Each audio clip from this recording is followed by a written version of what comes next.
Have you ever, stared at a new software installation guide and just felt completely lost, like you've been handed some kind of ancient riddle? Oh, absolutely. It happens all the time, right? You get this wall of text, technical terms flying everywhere. Exactly. And the steps, they're supposed to be simple, but somehow they feel anything but.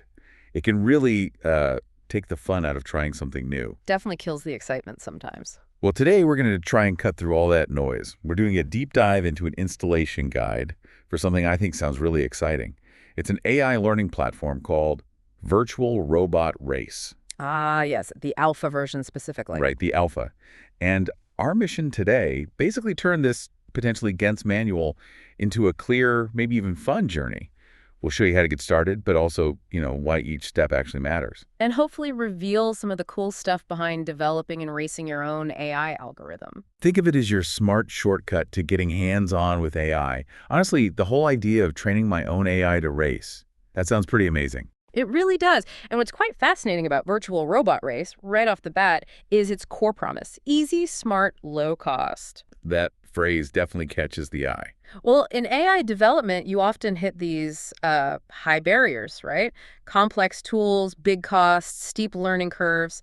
This platform seems to position itself as something different, refreshing maybe. So it's designed to let you develop and race your own AI algorithm, but with this aim of being easy to start and getting fast results. Exactly. That's the pitch. Easy, smart, low cost. I Yeah. mean, that is compelling, especially in a field that often feels like the opposite of all three. Mm. From your experience, what's usually the biggest hurdle for people just starting out in AI development?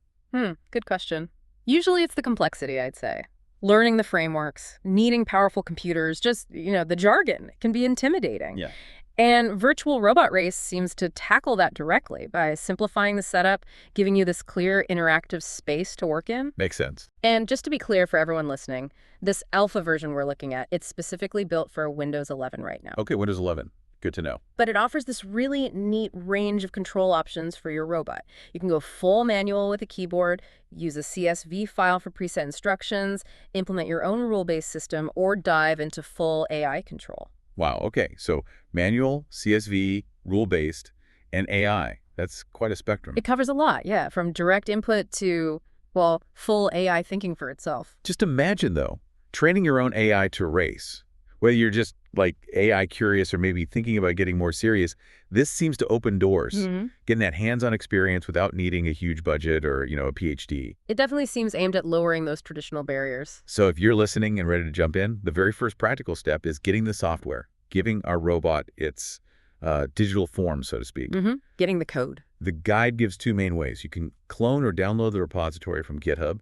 The link is https://github.com/Grand Prix Virtual Robot Race. Right, the GitHub repo. That's pretty standard for developers, just grabbing the project files online. Or, if that sounds a bit much, you can just download ZIP and extract it. Simple download, unzip the folder. Yep, nice and straightforward. And once you've got that folder open, you'll see the project structure. But here's the really nice part. The bit that screams easy start. What's that? You just need to run main.py. That's it, to get things rolling. Seriously, just run one file. Pretty much. It's designed for quick execution. You're not digging through config files for an hour before you even see anything. Okay, I like the sound of that. And beyond that main.py, there are a few other important bits. There's config.txt. Think of that as your quick settings menu. It's just a text file where you'll switch those control modes we talked about. Ah, okay. Simple text file switching. Got it. Then you've got folders for your own stuff. Rule-based algorithms is where you'd put your custom rules. Models is where your trained AI brain would live. Your own AI models, right? Exactly. And importantly, the Windows folder holds the Unity simulator itself. And here's a key detail. No Unity editor installation required. Oh, wow. That's huge. It is. Saves a big installation step. And finally, there's a training data folder, which is, well, for your AI training data. Honestly, just run main.py is music to my ears. I still have flashbacks to some install processes from Unity. One tiny thing wrong, and your whole afternoon is gone. We've all been there. And not needing to install the Unity editor separately, that really does underline that easy to start idea. It feels very user-focused. It seems like it, yeah. Okay, so we've got the basic app structure downloaded. What's next? We need to give our robot some smarts, right? especially for the AI part. Right, time to set up the brains behind the operation. This brings us to step 2, install Python and libraries. Specifically, the guide says download and install Python 3.NIZO 64-bit. There's a link to the official site, https://www.python.org. Downloads release Python 3.1.0.1. Python 3.0 64-bit. Got it. And once that's installed, you just need to open command prompt or terminal. Yep. And Python is really the engine here. It's needed to run all the algorithms, whether you're doing the simpler rule-based stuff or the full AI models. Why Python typically? Is it just common in AI? It's become the standard, really, the lingua franca, you could say. Yep. It's powerful enough for complex AI, but it's also relatively readable and quick to write in. You can test ideas faster. Okay, makes sense. Python installed. Now, step 3 is AI model download. And here's an interesting little detail the guide points out. The model.p5 file. Exactly. It says this file, which is essential for the AI mode, isn't actually in the main download from GitHub. That's right. It mentions GitHub's 100 MB file size limit as the reason. So you have to grab it separately. Yes.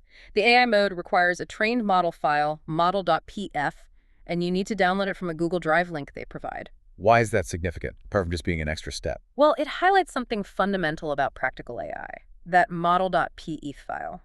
Think of it as the finished, trained brain. These models can be huge, the result of tons of computation, sometimes days or weeks of training. Right, they contain all the learned patterns. Exactly. So separating the heavy model file from the lighter core code is common practice. It keeps the initial download small and fast for developers just wanting the framework. It also kind of shows you that the intelligence itself is this distinct, hefty component. Interesting, like the engine versus the driver's experience. Sort of, yeah. It's a glimpse into how real-world AI deployments often work. Okay, Python's ready. We potentially downloaded our pre-trained AI brain. Now, this next part sounds like where it gets really interesting. Step 4, choosing your driving style. This is where you customize how your robot races. And it's done by editing that config.txt file again, just changing a number next to mode num. Super simple interface. Yeah, it's very clear. They lay out the 4 modes. Mode 1. #1 is also keyboard manual. That's you driving. Direct control, like a video game. Okay, pure human input, mode 2. #2, table, CSV playback. The table here means a CSV file, like a spreadsheet. You essentially give the robot a pre-recorded list of instructions, turn this much, accelerate this much, and it just plays it back precisely. Programming a sequence. Gotcha. Mode 3. #3, rule-based, your own algorithm. This is where you start coding some basic if-then logic, like if there's something in front, then turn. You define the rules. Giving it some basic instincts. Yeah. And the final one, mode 4. #4 is AI, your own PyTorch model. This is the full AI experience. Your trained model, likely built with a framework like PyTorch, takes control. It analyzes the situation and decides how to drive based on its training. Wow. Okay, so it's like going from a basic remote control car to one that follows a programmed track, then one you've given some simple reflexes, and finally one that actually learns and drives itself. That's a great analogy. It really shows the progression. That built-in learning curve, just through switching a number in a text file, seems like a really smart way to ease people into AI development. It makes it less daunting. Absolutely. You can start simple and gradually add complexity as you get more comfortable. All right. We've got the app, Python's installed, maybe we've even got our AI model ready, and we've picked our control style in config.txt. So what's the final step? Time to race. Step 5, run the simulator. And how do we do that? Back to main.py. Seems like it. The guide just says run it, and then mentions Unity will auto-launch, which, again, sounds incredibly convenient. Yeah, no extra steps. And if things go wrong or you just want to stop. Simple. Press Q to end the race anytime. Okay, easy enough. Q for quit. Now, they also mentioned the test environments and recommended specs. We already noted it's verified on Windows 11 for this alpha. Right. But they're actively asking for community feedback here. They say, if you're using a different setup and it works, we'd love to hear your specs. Oh, that's cool. They want people to share what works. Yeah, please share your test results with us via Discord or GitHub issues. It shows they're trying to figure out compatibility beyond their initial tests. Makes sense for an alpha release. Are Mac or Linux supported yet? The guide explicitly notes Mac Linux not yet available. So Windows only for now. Maybe something for the future roadmap. It's really great seeing that community call out, though, right from the start. And they provide the links to connect easily. Yep, they list the GitHub again, github.com/AA Grand Prix Virtual Robot Race. The Discord server, discord.ggbctd2ctq. And their official site, virtualrobotrace.com. So plenty of ways to get involved, ask questions, share results. Exactly. And these community channels, they really tie back into that whole easy, smart, low-cost philosophy, don't they? Offering free support, a place to share what you learn, collaborate. Yeah, it's not just about installing it and you're done. It's about joining something. Building an ecosystem around it, yeah. Okay, so let's recap quickly. We've basically gone through the whole setup for Virtual Robot Race. Downloading the app, getting Python sorted, Grabbing that separate AI model file if you need it. choosing your control mode manual, CSV, rules, or full AI. And then finally running the simulator and knowing how to connect with the community. It feels like we didn't just read an install guide, but uncovered like a pathway into AI. I think that's exactly it. It's presented as more than just steps. It's a gateway, an accessible platform, it seems, for actually doing AI development, for racing your own algorithms. What strikes me is how clearly they've tried to lay out that path, taking something complex like AI and breaking it down into these manageable, kind of exciting, and definitely smart steps. It demystifies it quite a bit, which is valuable.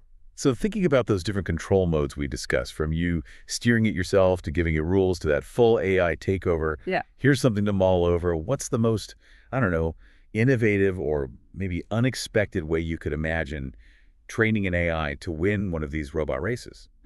That's a fun thought experiment. Beyond just speed. Yeah, like what weird strategy could you teach it?